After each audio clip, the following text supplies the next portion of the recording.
आउज़ुबिल्लाहिमिनश्शैतानिर्रजीम बिस्मिल्लाहिर्रहमानिर्रहीम। तमाम देखने और सुनने वालों को ज़ीशान अज़हर की जानिब से प्यार भरा सलाम। आज जुमेरात का दिन है और फिर कल के लिए प्लान आउट्स होते हैं। यानी कल लोग प्लान आउट करते हैं कि जुम्मे वाले दिन के बाद हमने हफ्ते और इतवार को क्या चीज़ों को प्लान करना है, और ज़िंदगी इसी तरीके से कारवान आगे बढ़ता है। ज़िंदगी के कारवान से जो लोग जुड़ते हैं उनको कभी भी नहीं भूलना चाहिए। ज़िंदगी में जब आप किसी को भूल जाते हैं, यानी आपके साथ किसी ने एक सेकंड भी ज़िंदगी का गुजारा, तो वो बड़ा कीमती होता है आपके लिए। क्योंकि आजकल दुनिया में सब कुछ आपको मिल जाता है, आपको पैसा मिल जाता है, आपको चीज़ें मिल जाती हैं, आपको शोहरत मिल जाती है, नहीं मिलता कोई अपना नहीं मिलता। तो जब कोई अपना मिलता है तो उस अपने की कदर करना बड़ी ज़रूरी होती है। क्योंकि बड़ी अच्छी एक बात मैंने पढ़ी, जो मैंने कहा कि मैं आपसे भी शेयर करूं, कि जो अपने माँ बाप को, बहन भाइयों को छोड़ देते हैं, तो कहते हैं कि कभी कभार बात कर लिया करो मुझसे, कभी कभार बात कर लिया करो मुझसे, ये ना हो कि सिर्फ तस्वीरों में रह जाऊं मैं। इसी के साथ अब्दुल रज़ाक बाजवा भाई, जिनकी तबीयत थोड़ी नासाज थी, नहीं आ सके, मुझे फील हुआ कि नाराज़ हो गए, तो मैंने कहा अब्दुल रज़ाक भाई आई एम सॉरी, लेकिन फिर उन्होंने बताया मेरे जबड़े में बड़ा दर्द था। तो अब्दुल रज़ाक भाई अस्सलाम वालेकुम रहमतुल्लाह, कैसे निशान भाई बहुत शुक्रिया। और आप जैसी लोगों से भी अगर लोग नाराज़ हो जाएं तो फिर मैं समझता हूँ फिर नाराज़गी, और आपको हम पहले से बुक कर रहे हैं, अफ्तारी या सहरी जो आपका दिल करे आपने आना है, इंशाल्लाह। ठीक है जी। इसी के साथ खालिद नूर भाई हमारे, अस्सलाम वालेकुम, कैसे हैं खालिद भाई? वालेकुम अस्सलाम। काफी दिनों बाद मुलाकात हो रही है आपसे भी। खालिद भाई वैसे ईद का चांद होता है कभी कभी मोहब्बत जी आपकी याद रखते हैं और इंशाअल्लाह ताला जहाँ आपकी शाना बशाना है इंशाल्लाह। अच्छा जी, आज थोड़े से सीरियस टॉपिक है जिस पर बात करनी है। सबसे पहला ही सवाल मेरा वो होगा, लेकिन उससे पहले राबिया कादरी साहबा ने, हमारी प्यारी बहन ने हमें ज्वाइन किया, आपको खुशामदीद कहते हैं, अस्सलाम वालेकुम। चंद कुछ देर में आपसे फिर हम कलाम मुस्तफ़ा सुनेंगे। अब्दुल रज़ाक भाई और खालिद नूर भाई, पहले अब्दुल रज़ाक भाई आपसे बात है कि क्यों इतना जुल्म किया गया एक जमात के लोगों पर, कि उन्होंने फिर शर्ट्स उतार कर अपनी दिखाई कि उनको ज़ख्म है और बड़ा तशद्दुद किया जा रहा है। हालांकि वो तो ये दावा कर रहे हैं, यानी पीटीआई की जमात ये दावा कर रही है कि हमने तो बड़ा पुरअमन एहतजाज किया था, हमारे साथ तो बहुत ज़्यादती हो गई, और बुजुर्ग शहरी को भी मार कर उन्होंने, मतलब शर्ट्स रिमूव करनी पड़ी उनको। ऐसा क्या हो गया? बिस्मिल्लाहिर्रहमानिर्रहीम। ज़ीशान साहब, सुबह सुबह और बड़ा एक सवाल आ गया। एक सियासी कारकुन है वो लोग, मैं एक मानता हूँ, लेकिन मैं आपका इशारा तहरीक इंसाफ के उन लोगों की तरफ है, मुझे लगता है बिल्कुल ऐसे ही है, जिन्होंने कल प्रेस कॉन्फ्रेंस में अपना शर्ट्स उतारी, अपनी पूरी, मैं पता नहीं क्या क्या उतारा। खैर अब लेकिन मैं ये समझता हूँ कि एक सियासी कारकुन को एक बहादुर होना चाहिए। उन्हें इस किस्म के, देखें, खाली ये सियासी कारकुन इक़्तिदार में खुश रहा है और इक़्तिदार में इंजॉय करता रहा, ऐसा तो नहीं होता। ऐसा ही है। देखिए, सियासी जमातें कभी इक़्तिदार में होती हैं, कभी अपोजिशन में होती हैं, कभी जेलों में होती हैं, कभी ऐवान इक़्तिदार में होती हैं, और कभी प्राइम मिनिस्टर हाउस में होती हैं, और कभी जो है वो लांडी जेल में होती हैं। ये सियासी कारकुनान को जब वो सियासत में कदम रखते हैं, मैं एज ए सियासी वर्कर, एक सीनियर सिटीज़न कह लें, आप जो भी कह लें, मैं उनसे ये गुजारिश करता हूँ कि सियासत को आप मजाक ना समझें। सियासत कोई बच्चों का खेल नहीं है। सियासत कोई वो जैसे हमारी छोटी बच्चियां गुड्डिया गुड्डी खेलती हैं बचपन में, जो है ना, ये गुड्डी गुड्डे का खेल तो नहीं है, ऐसे ही ये पॉलिटिशियन है भाई। बहरहाल मैं सबसे पहले तो उन पर होने वाले तशद्दुद पर इंतहाई अफसोस का इजहार करता हूँ, और तहरीक इंसाफ के जो हमारे जो भी है, पता नहीं, मुझे तो पता ही नहीं है कि कौन है उनके लीडरशिप। वो एक अपोजिशन लीडर जो है वो ले आए हैं महमूद खान अचकज़ई साहब को, और सेनेट में ले आए हैं अलामा कोई साहब हैं, नासिर अब्बास साहब को ले आए। उनका अपना तो बंदा कोई है नहीं है, ना वो बाहर निकलने की ज़रूरत और हिम्मत रखते हैं, ना उनकी कोई सियासी तरबियत है। अब देखिए, अगर तशद्दुद, आप पाकिस्तान पीपल्स पार्टी को देखें, ज़ीशान साहब, मैं आपकी तरफ मुतवज्जो हूँ कि आप ज़ियाउल हक साहब ने जब 73-74 में जब शहीद जुल्फ़िकार अली भुट्टो को पाबंद सेल किया और उन्हें एक फांसी दी, तो उस दौरान आप देखें पाकिस्तान पीपल्स पार्टी के कारकुनान को किस कदर तशद्दुद का निशाना बनाया गया, उन्हें कोड़े मारे जाते थे। हज़ारहा हमारे कारकुनान को, लाखों कारकुनान को पाकिस्तान में कोड़े मारे गए, पाकिस्तान के हर जिले में कोड़े मारे गए। अच्छा जी, आपके लिए लाहौर मैसेज है कि मुझे असल में पेज रिफ्रेश हो जाएगा अब्दुल रज़ाक भाई, मुझे बीच में पढ़ना पड़ेगा। जैकबाबाद से आपके लिए मैसेज आया है कि ये पीपल्स पार्टी का वो शेर है जिसने बहनों के सर पर चादरें महफूज रखी, और सिर्फ इसके लिए मैं ये कहूँगा जिसका नाम अब्दुल रज़ाक बाजवा है कि ये वो लीडर है, हमारा कारकुन है पाकिस्तान पीपल्स पार्टी का, जो कि सही सिमत में बात करता है और कभी भी खुदा को और पार्टी को रिलेट नहीं करता। खुदा खुदा है और पार्टी पार्टी है। मैं शुक्रगुजार हूँ दोस्त का। अब्दुल रज़ाक बलोच साहब, थैंक यू। मैं बलोच साहब, आपको सलाम है। तो सर देखिए, अच्छा, फिर हमारे कारकुनान को कोड़े मारे जाते थे, ऐसे ही है। फिर हमारे कारकुनान को फांसियां दी गई झूठे केसेस में। ये शहीद जुल्फ़िकार अली भुट्टो की जब फांसी के बाद जो जुल्म पाकिस्तान पीपल्स पार्टी के सियासी कारकुनान पर हुआ, फिर हमें जबरन जिला वतन, जितने जिला वतन कारकुनान पाकिस्तान पीपल्स पार्टी के हैं, मैं समझता हूँ कि किसी सियासी जमात, बीबी को भी किया गया था। जी, वो बीबी भी तो उस वक्त कारकुन थी, क्योंकि उस वक्त लीडरशिप नहीं थी। बीबी तो बच्ची थी, 18-20 साल की। उनसे उनका वालिद जब चले गया, पार्टी को कोई संभालना, उस वक्त हमारी नुसरत भुट्टो साहिबा लीड करती थी पार्टी को। वो चेयरपर्सन बनी थी शहीद जुल्फ़िकार अली भुट्टो। फिर आप देखें, जिला वतन हज़ारों की तादाद में हमारे कारकुनान हुए, लाखों के हिसाब से हमारे कारकुनान जेलों में थे। और कोई ये 1-2 साल 6 महीने नहीं थे, 11 साल ज़िशान साहब पाकिस्तान पीपल्स पार्टी पे जबर हुआ। अच्छा, फिर क्या हुआ? फिर आप देखेंगे उससे पहले हम अयूब खान का दौर हमने झेला। शहीद जुल्फ़िकार अली भुट्टो ने अपनी ज़िंदगी में, पहले उनके साथ थे, फिर उनसे जुदा हुए, तो वहाँ पर सख्तियाँ बढ़ा। फिर अब जब हमारी पीपल्स पार्टी वजूद में आई 1967 में, तो उसके बाद हमारा पहला टकराव हो गया ज़िया उल हक साहब के साथ। आप देखें, हमारा कारकुन कोई घबराया नहीं, फांसियों के फंदे जिए भुट्टो का नारा लगाकर चूमकर कराची सेंट्रल जेल में। ये मैं नहीं कह रहा हूँ, मैं खुद से नहीं कह रहा हूँ, आपके पास हिस्ट्री मौजूद है, आपके पास किताबें मौजूद हैं, आपके पास हमारा माजी सब मौजूद है। आप देखें, फिर उसके बाद आप देखें, फिर वो दौर जब हमने 11 साल का झेला और ज़िया उल हक साहब शहीद हो गए एक तैयारे हादसे में, फिर हमें मिला टोटल 21 महीने का इक़्तिदार मोहतरम।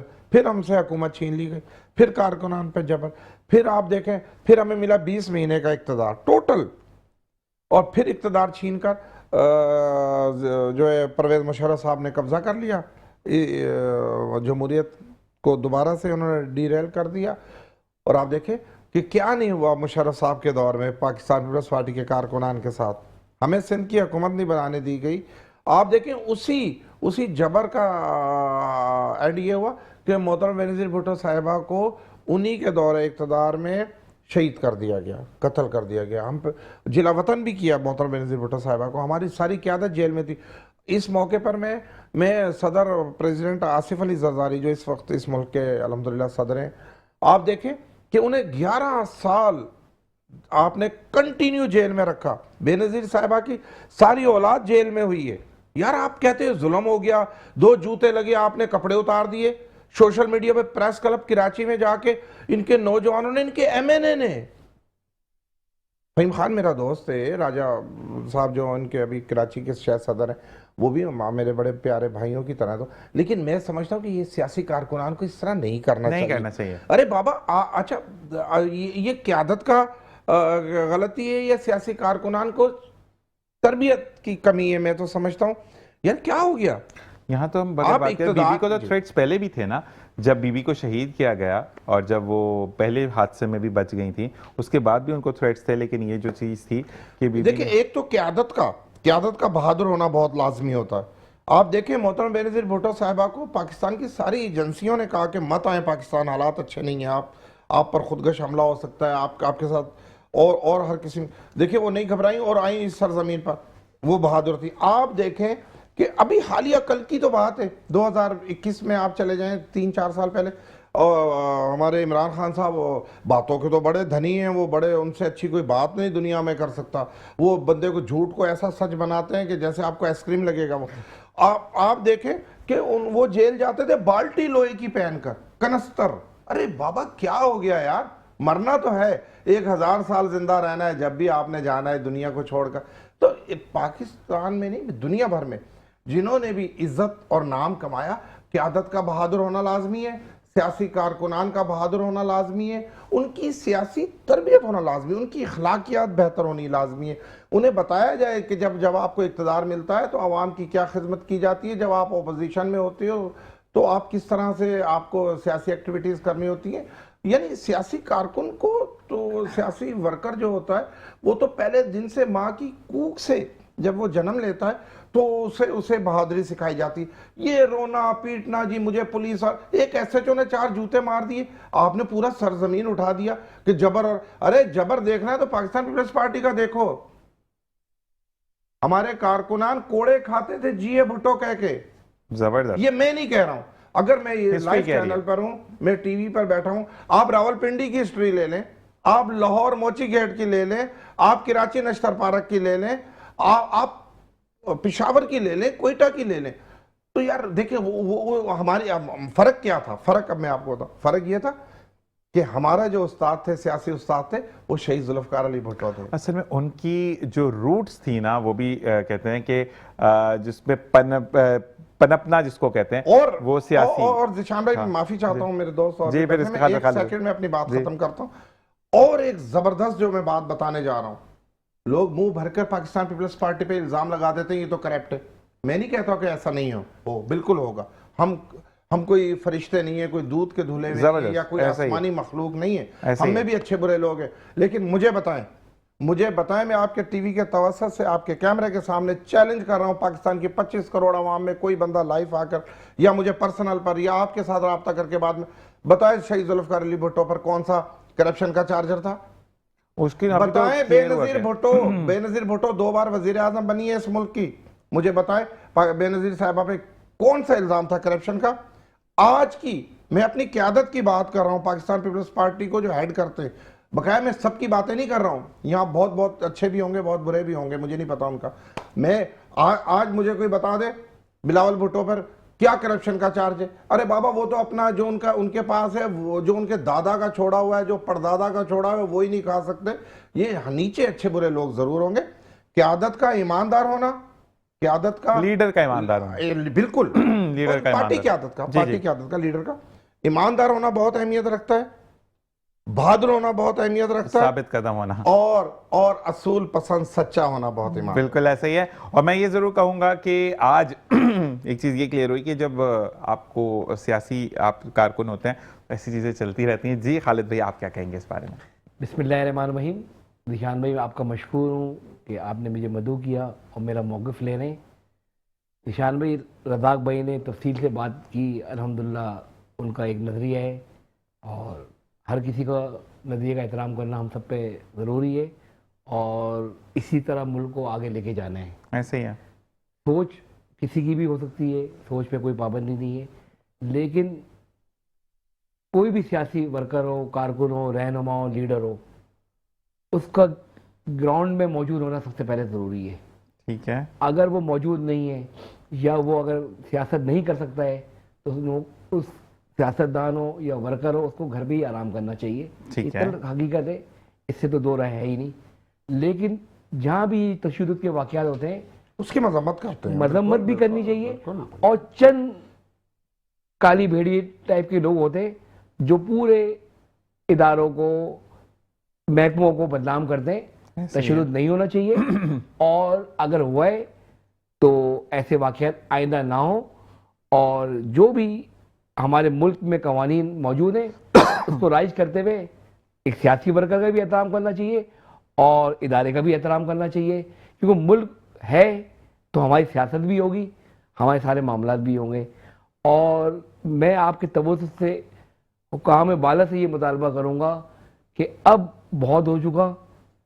अगर जो पुरअमन तरीके से सियासत कर सकता है उसको स्पेस देना चाहिए। सियासत एक हक है इस मुल्क के कवानीन के तहत, लेकिन सियासतदानों को भी चाहिए कि अपने इदारों को बदनाम ना करें, दुश्मनों के बहकावे में ना आए। ऐसे ही है, क्योंकि पाकिस्तान को पूरी दुनिया देख रही है और पाकिस्तान के जहाँ दोस्त हैं वहाँ पाकिस्तान के दुश्मन भी बहुत मौजूद हैं। और ख़ास तौर पे आपके पड़ोस में अफगानिस्तान आप देख लें, है तो हमारा मुस्लिम भाई, हमने इसके बारे में तो ये कहते हैं कि हमारे दुश्मन है, आस्तीन में सांप पाला था। बिल्कुल, लेकिन एक कलमा गो भाई तो है, लेकिन हमारा दुश्मन है, हमारे दुश्मन से मिला हुआ है। इंडिया जो सबसे बड़ा हमारा दुश्मन है, उसके एजेंडे पे काम कर रहे हैं। आज बलूचिस्तान में क्या हो रहा है, आज ये खुद कुछ धमाके क्या हो रहे हैं, ये हमारे कैपिटल में क्या हुआ, कहाँ से तरबियत आ रही है। लेकिन हमें इसको भी देखना है, और अगर ये हम मिलकर नहीं करेंगे, यकजहती नहीं करेंगे, तमाम सियासतदान, ख्वाह पाकिस्तान पीपल्स पार्टी हो, तहरीक इंसाफ हो, नून लीग हो, मुत्तहिदा हो, जमात इस्लामी हो, या मजहबी तंजीमात के सोशल ग्रुप हो, इन सबको मिल के मुल्क की खिदमत नहीं। लेकिन खालिद भाई, मैं यहाँ पे एक चीज़ क्लियर करूँ कि जब इंडिया ने पाकिस्तान पर हमला किया, तो अभी चाहे ये मुखालफत भी करें, ये तमाम लोग एक पेज पर थे, जितनी भी सियासी जमातें थी। ये चीज मैं कहूंगा कि उन्होंने कहा कि पाकिस्तान सबसे पहले, मुझे बहुत अच्छा लगा इस दफा वज़ीर आज़म साहब। लेकिन इसमें भी कोई सियासी जमातें, सर मैं माजरत से मैं कभी किसी की मसालत नहीं करता हूँ, ना मैं किसी को बुरे को अच्छा कहता हूँ, ना अच्छे को, लेकिन इसमें भी कई जमातों ने जो है खुलकर जो है वो इंडिया के साथ, यानी तहरीक इंसाफ का क्या रवैया था? आप कह रहे हैं कि वो पाकिस्तान के साथ नहीं, मैं बात कर रहा हूँ सियासी जमातें, आसिफ अली जरदारी साहब की बात कर रहे हैं। सदर साहब ने कहा कि हम एक पेज नहीं, वो तो अल्हम्दुलिल्लाह, तो उन्होंने ये कहा कि एक पेज पर है और हमें एक पेज पर ही बात करनी है। हमारी सारी सियासी जमातों को एक पेज पर होना चाहिए। बिल्कुल। तहरीक इंसाफ के दोस्तों से मैं गुजारिश करता हूँ कि वो नजरसानी करें अपनी क़यादत के रवैये पर। वो कहाँ से कहाँ ले गए आपको यार? प्राइम मिनिस्टर से आप जो है झाड़ू लगाने पर आ गए। कौन तुम्हारे को लीड कर रहा है, कौन आपको समझा रहा है? ये कैसी सियासत कर रहे हो तुम लोग यार? कहाँ से कहाँ आ गए हो यार? अब राबिया कादरी साहब से कहेंगे कि हमें कलाम मुस्तफ़ा सल्लल्लाहु अलैहि वसल्लम सुनाएं, और इसी के सदके अल्लाह तबारक व तआला पाकिस्तान पर अपना खास रहम करे। बिस्मिल्लाहिर्रहमानिर्रहीम। क्या बताऊं कि क्या मदीना है, क्या बताऊं, क्या बताऊं कि क्या मदीना है, बस मेरा मुद्दा मदीना है, बस मेरा मुद्दा मदीना है, क्या बताऊं। और उठ के जाऊं कहाँ मदीने से, उठ के जाऊं कहाँ मदीने से, क्या कोई दूसरा मदीना है, क्या बताऊं कि क्या मदीना है, क्या बताऊं। और उनकी आँखों का नूर तो देखो, उनकी आँखों का नूर तो देखो, जिनका देखा हुआ मदीना है, क्या बताऊं कि क्या मदीना है, क्या बताऊं। और दिल में अब कोई आरज़ू ही नहीं, दिल में अब कोई आरज़ू ही नहीं, या मोहम्मद है, या मदीना है, क्या बताऊं। और दुनिया वाले तो दर्द देते हैं, दुनिया वाले तो दर्द देते हैं, जख्मी दिल की दवा मदीना है। क्या बताऊं कि क्या मदीना है, क्या बताऊं। राबिया कादिर साहब खूबसूरत अंदाज में कि क्या बताऊं क्या मदीना है। जो मदीना जाता है उसका दिल वहीं रह जाता है। और हम वापस आते इसी के साथ एक ब्रेक। देखते रहिए मुस्कुराती सुबह ज़ीशान असर।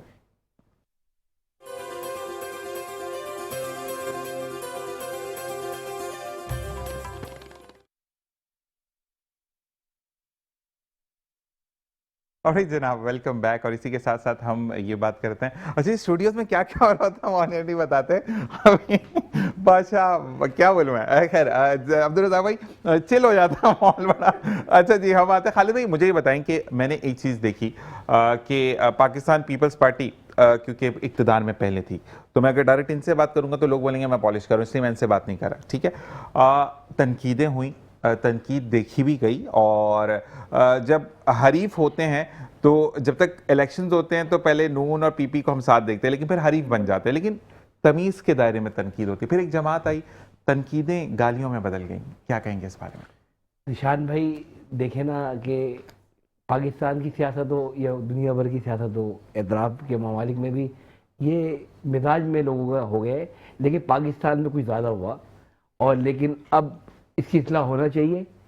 और मैं समझता हूँ जिन्होंने कह रहा ना, अब वो खुद भी निदामत में है कि आइंदा असल में सोशल मीडिया ने ना बेलगाम कर दिया था। नहीं, सोशल मीडिया तो उस वक्त भी था। देखें यहाँ पर मैं ये नहीं कि मुझे कोई पार्टी कोई सपोर्ट करी है, लेकिन इखलाकियात को बड़ा मद्देनजर रखा जाता था, तो जो इखलाकियात अब नहीं है। मतलब गाली तो पहले नहीं की जाती थी, अब दायरा तमीज़ में एहतराम में होने, आपका मुखालिफ भी हो तनकीद बड़ा इस्लाह होनी चाहिए, ऐसे ही है। लेकिन तरीक़ाकार के तहत। और अगर कोई तनकीद जायज़ होती है तो उसे खंदा पेशानी से एक्सेप्ट करना चाहिए। देखिए लेकिन रज़ा भाई यहाँ पे मैं बोलूँगा कि औरत ज़ात पर एक अजीब सा जुमला कसना वो गलत चीज़ है सर जी। अब तो कोई एक इन्होंने तो तमाम हदूद ही मतलब फैलांग दी ना। ये वाकई गैर मुनासिब है। और हमें as a worker, as a सियासतदान, एज अ वोटर अपने रवैयों में चेंजिंग लानी चाहिए। रवैयों से ही बेहतरी होती है। और इंशाअल्लाह ताला हर लेवल पे अपनी गलतियों को तस्लीम करते हुए, बिल्कुल आइंदा गलतियां ना करने के साथ ऐद करते हुए इस मुल्क की निज़ाम सियासत में आए और काम करें। देखिए गलती से ही इंसान सीखता है, लेकिन अब गलती पे अड़ जाना तो शैतान की अलामत होती है। और इंशाअल्लाह ताला पाकिस्तान बहुत आगे जाएगा इंशाअल्लाह। और इंशाअल्लाह ताला जहाँ जहाँ लोगों से गलतियाँ हुई है ना, तो उस लेवल पे भी लोग बात करते हैं। और कोशिश होगी कि अब इंशाअल्लाह ताला ये ना और ना होना चाहिए। हमारी जो तंजीम है ANI पाकिस्तान, अंजुमन नौ इस्लाम पाकिस्तान, वो तो नारे इस्लाम जी मुसलमान पर ही गामज़न है और चाहती भी ये है कि आवाम की खिदमत हकीकी के मायनों में की जाए। और जब तक निज़ाम मुस्तफ़ा इस मुल्क में राई नहीं होगा, मसावत नहीं होगी, तो ये मुल्क मज़ीद तरक्की किस तरह कर सकेगा। जब इक्वल निज़ाम हो जाएगा और तमाम लोगों के हुकूक बराबर होंगे तो इंशाल्लाह बहुत बेहतरीन निशान भाई, मैं इनकी जमात के बारे में एक लफ्ज़ कहूँगा, बहुत ही खूबसूरत लफ्ज़ है। इनकी आपके उस्ताद कौन थे? मौलाना शाह अहमद नूरानी। बिल्कुल बिल्कुल यार आप क्या बात कर रहे हो? आप अपने उस्ताद की तरफ देखें। बिल्कुल मैं उनके दर्जात की बुलंदी के लिए दुआ करता हूँ।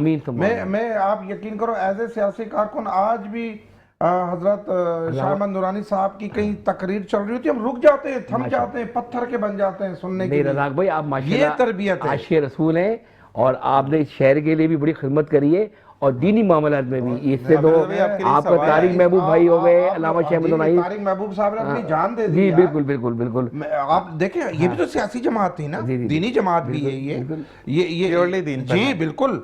और आप देखें कि मैं शाह अहमद नूरानी साहब, मैं आपको एक और हिस्ट्री की बात बताऊं, तारीख की बात बताऊं। शहीद जुल्फ़िकार अली भुट्टो साहब जब प्राइम मिनिस्टर ऑफ पाकिस्तान थे तो उनकी जो ओपोजिशन लीडर थे शाह अहमद नूरानी साहब थे माशाल्लाह। आप देखें कि आज मैं एक पीपल्स पार्टी का वर्कर उनकी तारीफें कर, हालांकि हमारी हुकूमत गिराने में, शहीद जुल्फ़िकार अली भुट्टो की गिराने में सबसे बड़ा किरदार शाह अहमद नूरानी साहब का था, लेकिन वो अपनी जगह है। लेकिन उनका जो उनका किरदार है वो उसकी किरदार कशी नहीं कर रहे। हाँ, आप क्या वो बात है। सियासी वो वो रोल मॉडल है हमारी सियासत के शाह अहमद दुरानी साहब। बिल्कुल। अब्दुल रज़ा भाई, आपके लिए सवाल आया है ये कि रज़ाक भाई मेमन जाहिर सी भाई बात ने है सवाल किया कि आप माशाल्लाह इस्लाम पे भी परफेक्ट हैं अल्हम्दुलिल्लाह और पक्के आशिक रसूल हैं। बिल्कुल, तो मुझे इसमें आपकी तो सर कोई शक ही इस नहीं पे मैं आपको खराज तहसीन पेश करूंगा आपके मौक़िफ़ की। अल्लाह रब्बुल आलमीन आपके लिए मज़ीद बेहतरी फरमाए। और पीपल्स पार्टी भी रहती है वफाकी पार्टी है और हम तो ज़ुल्फ़िकार अली भुट्टो साहब की इस अकीदत पे एहतराम करते हैं। अल्लाह रब्बुल उन्होंने आलमीन कादियानियों को काफिर उनको कहा। जन्नत में आला मुकाम देगा। और इसमें शाह अहमद दुरानी साहब का बिल्कुल, बहुत बड़ा किरदार बिल्कुल, था। बिल्कुल। ये उनकी मैन जो है ये जो असम्बली में जो ये इस बात पर जब करवाई थी 73 का कादियानियों को, हाँ जी 73, तो इसमें शाह अहमद दुरानी साहब बिल्कुल। को आप कैसे बोल, बिल्कुल। तारीख कभी नहीं भुला सकती। बिल्कुल, बिल्कुल। ऐसे ही और है। आप देखो कि अल्लाह सुब्हान ताला ने जब वो इस दुनिया से रुखसत फरमा गए तो उन्हें कितनी अजीम जगह दी गई है। वो कहाँ पर दफन है, शायद मैं आपके टीवी के चैनल के तवज्जो से दुनिया को, आज की नौजवान नस्ल को बताऊं, क्योंकि उनका वास्ता शायद कम पड़ा हो शाह अहमद दुरानी साहब से। वो हजरत अब्दुल्ला शाह गाजी के मज़ार में उनकी तफसीन हुई है। तो सर ये कितने एजाज की बात है। अच्छे लोगों का बिल्कुल ये रज़ाक होता भाई, है। अब्दुल रज़ा भाई, सवाल ये है कि एक भाई हैं जिन्होंने कहा मैं मेमन गोट से हूँ और मैंने 2-3 जगह स्ट्रीट पर भिखारियों की निशानदेही की थी कि ये भीख मांगने वाला माफिया है। और परसों मुझे घर जाते हुए निशानदेही मेरी भी हो गई कि मैंने ही कंप्लेन की है और मेरी कमर पर इतने ज़ोर का डंडा मारा कि मेरी 3 मोरे हिल गए। तो मकसद यह आप मुझे बताइए कि मैं अब्दुल रज़ाक भाई से सवाल करना चाहता हूँ कि ये वो वाहिद लीडर है जो कि बात सुनता भी है और उस पर इम्प्लीमेंट भी करवाता है कि क्या हम भिखारी माफिया के खिलाफ कोई बात नहीं कर सकते? सर बिल्कुल होनी चाहिए। देखिए एक तो वो जो होते हैं हमारे गरीब गुरबा मुतवसत तबके के तो नहीं, बिल्कुल जो गरीब होते हैं उन्हें तो हम जानते हैं अपने इलाकों में, हम उन्हें, और एक हम लोगों ने भी कराची के लोगों ने ख़ास तौर पे आदत बिगाड़ी है। मैं अभी पिछले दिनों 1 महीना लाहौर में था, मुझे तो एक भिखारी नहीं मिला है वहाँ, ना कोई मांगने वाला मिला है ना देखने में। मैं तो तकरीबन सुबह शाम लाहौर की सड़कों पर था, मुझे तो वहाँ कोई भिखारी नहीं मिला है। तो ये बात नहीं है कि वहाँ पे गुर्बत नहीं है, गुर्बत होगी, लेकिन वहाँ जो है इदारे जो हैं वो सख्ती करते हैं, वो उन्हें नहीं आने देते सड़क। मैं आईजी साहब से गुजारिश करूँगा, आईजी साहब से, सीसीपीओ कराची से, कि वो इस चीज़ का नोटिस लें। ये जो सीज़न लगाने के लिए आए हुए हैं कराची शहर में, पुलों के नीचे, सड़कों में, मैदानों में आके उन्होंने खैमे गाड़ लिए जैसे कि वो कोई जंग करने के लिए आए। भाई हम गरीब, हम खुद गरीब हैं यार, इससे बढ़कर मैं क्या नहीं, लेकिन हो सकता है उसमें कोई दहशतगर्द छुपा हो, जी, बाद में ब्लास्ट हो जाए, हमें क्या पता कि सब कौन है? देखिए हम सब रमज़ान में रोज़ों से होते हैं, अपनी फैमिलियों के साथ कहीं अगर ख़रीदारी करने के लिए जाए, हमारी बहनें बेटियां या हम जाए, तो वो पीछा नहीं छोड़ते, वो तंग कर देते हैं आपको। तो मैं आईजी साहब से गुजारिश करूँगा तमाम एसएसपी साहिबान को अहकाम जारी किए जाए। ये जो प्रोफेशनल भिखारी हैं, ये जो ठेके लेकर आए हुए हैं, जो पैसे कमाने के लिए आए हुए हैं, तो खुदा इनके खिलाफ का बकाया हकदारों को तो रमज़ान मुबारक में दिया जाता है, ऐसे ही है। सदकात दिए जाते हैं, खैरात दिए जाते हैं, फितरे दिए जाते हैं, हर तरह की हम उनकी माली मदद हमें करनी चाहिए, हर मुसलमान को करनी चाहिए। लेकिन ये जो प्रोफेशनल है, इन्होंने जो हमारे कराची की माथे पे जी धब्बा बन जाता है। आप देखिए कि कोई सिग्नल ऐसा नहीं है, आपकी गाड़ी पे आके वो पीटना शुरू कर देते हैं। अच्छा, उसके बाद बदवाएं देते हैं जी, नहीं दो तो तेरी गाड़ी का एक्सीडेंट हो जाए, तुझे कीड़े पड़ जाएं। ये ज़िशान साहब, ये सब प्रोफेशनल लोग हैं। मैं उम्मीद करता हूं कि आईजी साहब इसका नोटिस लेंगे। मैं अपने पार्टी की आदत से भी गुजारिश करूंगा, वज़ीर दाखिला साहब से भी गुजारिश करूंगा कि वो इस पर एक्शन लें, क्योंकि ये 15-20 दिन ये लोगों का जीना मुश्किल कर देंगे। और फिर वॉलेट निकल जाते हैं, सब चीजें जो है। गालिब भाई, आपके लिए मैसेज आया है कि खालिद भाई की क्या एक्टिविटीज रहेंगी रमजान करीम में? बहुत शुक्रिया कि जिन्होंने मुझे मैसेज, शब्बीर भाई हैं लियारी से, जज़ाकल्लाह शबीर भाई। और मैं रज़ाक भाई की जो सवाल किया था कि जो पेशावर भिखारी, उनके लिए ये है कि आप में ये शऊर पैदा करें कि आवाम भी उनका बाइकाट करे, मसला है कि मारा गया ना पैसे दें और अपने इर्द गिर्द लोगों पर जो हकीकी मायनों में मुस्तहिक हैं उनको खामोशी से, फोटो सेशन में नहीं, खामोशी से उनकी पासदारी के साथ मदद करें। यही हमारा दीन भी सिखाता है, यही हमारी अखलाकी फराइज है। लेकिन आपको एक बात मैं खालिद भाई बताऊं कि जब तक नहीं, मसला ये कि जब तक मैं नहीं दिखाऊंगा खालिद नूर भाई या मैंने किसी की मदद की, मैं उसकी मदद कर रहा हूं। भाई मदद आप अल्लाह के लिए कर रहे हैं, ना कि लोगों को। तो ये भी फोटो सेशन का मुकम्मल बाइकाट होना चाहिए और जैसे रज़ाक भाई ने कहा, लाहौर की शहरियों में एक शऊर पैदा हो गया है और इसके साथ साथ वहाँ इम्प्लीमेंट है।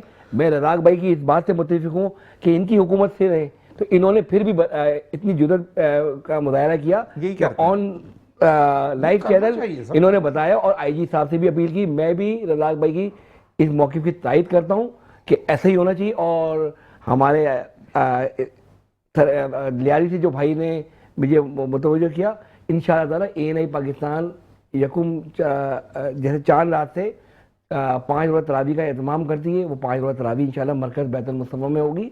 इसके बाद पासदारी के साथ लोगों की जो गरीब गुरबाओं के आप कोई प्रोग्राम अफ्तार दस्तरखान भी लगवाते हैं आप लोग? अफ्तार दस्तरखान पहले हम लगवाते, लेकिन अब इसलिए हमने वो मुकम्मल ख़त्म किया कि वहाँ पर अफ्तार दस्तरखान में बहुत ज़्यादा मसाइल के शिकार हो जाते थे कि जो रोज़े भी नहीं रखते थे वो ज़्यादा आ जाते थे और बहुत ज़्यादा मसाइल हो जाते थे। तो वो हमने इसको ख़त्म करके अब हमारी ये विज़न ये है कि खामोशी थे, अब फोटो सेशन भी ख़त्म कर दिया है कि बाज़ दफ़ा अगर बिलफर्ज मेरी फैमिली अगर किसी से इमदाद लेती है, मैं पसंद करूँगा कि कोई फ़ोटो सेशन हो। तो इसका मुकम्मल, क्योंकि निशान भाई आपका चैनल लोग देखते हैं और हमारे हमेशा अभी हमारे रज़ाक भाई भी मौजूद है, स्पॉन्सर्स को मैंने रिजेक्ट किया। उन्होंने कहा कि हम तस्वीरें बनाएंगे। मैंने कहा भाई देना है तो दो, बंदे से मिलवाऊंगा। तस्वीर बिल्कुल पप्पा भी नहीं ले सकते। ये आपकी मैं आपकी सोच के अप्रिशिएट करूंगा। बिल्कुल हम सब एक इस पेज पे आ जाए। हाँ, आपको अगर आपने इमदाद दी है, आप वहां आके बैठे, देखिए फोटो सेशन नहीं होगा। फोटो सेशन का बाइकाट करेंगे तो लोग पासदारी के तरह सफेद पोश से आगे आता भी नहीं है। जी बिल्कुल, वो आगे आता ही नहीं है लेने का। बिल्कुल रज़ाक भाई, वो शर्म के मारे नहीं लेता मेरे फोटो लग जाएंगे। रज़ाक भाई मैं पिछली दफा यकीन माने मैं हल्फिया कह रहा हूँ कि एक साहब ने 8-9 जगह से राशन दिया और ऐसे भी लोग थे कि जिन्होंने कहीं से नहीं दिया। सफेद पोश नहीं आता है। मैं आपको बताऊं, मैंने बहुत सारे ज़िशान साहब ऐसे लोग देखे, क्योंकि रमज़ान मुबारक में अल्हम्दुलिल्लाह हमारे लोग बहुत ज़्यादा जो है वो तकसीम करते हैं। कराची तो नंबर 1 है, मेरा सलूट है कराची। अल्हम्दुलिल्लाह मैं पूरी दुनिया घूमता हूँ, पाकिस्तान पूरा घूमता हूँ, मैं जाता आता हूँ। कराची जैसा मतलब वाकई में नहीं है। कराची शुक्रिया, बस बिल्कुल ऐसे ही है। Love you Karachi. आप देखें कि एक एक भिखारी के पास 10-10 राशन, वो राशन बेचता फिर रहा है। बिल्कुल बिल्कुल थैला, हाँ पूरा थैला वो कह रहा है कि मुझसे आप वो पता नहीं 10,000 का होगा या 20,000 का होगा एक पैकेट पूरा, और वो 2-3 हजार में दे रहे हैं। मैंने कई लोगों को खरीद और फरोख्त करते हुए देखा। ऐसे ही है। अच्छा, गोश्त बेचते हैं लोग। बिल्कुल। अच्छा अब्दुल रज़ाक भाई, एक सवाल बड़ा अच्छा है। उन्होंने कहा कि जो लोग दस्तरखान लगवा रहे हैं, मेरी उनसे ये गुजारिश है कि कुछ बच्चे एतकाफ में इसलिए नहीं बैठ सकते कि उनके घर पे मयसर नहीं होता सैर अफ्तार देना। तो आप खुदारा दस्तरखान लगाने के बजाय मस्जिदों में जाकर उन बच्चों की सरपरस्ती करें जिनको सुबह का नाश्ता, दोपहर अफ्तार और फिर रात का खाना मिल जाए, ताकि वो अल्लाह के रास्ते में एतकाफ में बैठे। बड़ी अच्छी बात है। ज़िशान साहब, जितनी भी गुर्बत है हमारे मुल्क में, जितने भी हम बेरोजगार हैं अपनी जगह पर, लेकिन अल्हम्दुलिल्लाह मैं अपने भाई को कहता हूं कि इंशाल्लाह फिक्र ना करें, हमारे मदारिस और हमारी मस्जिदें माला माल हैं। अल्लाह का शुक्र है, वहाँ सारे बच्चे जो पढ़ रहे हैं उन्हें हर चीज़ मिल रही है। और रमज़ान मुबारक में तो मैं कहता हूँ कि इतना खाना हमारे यहाँ दिया जाता है गरीब गुरबा को, और ख़ास तौर पे वो तो बच्चे ही हमारे हैं।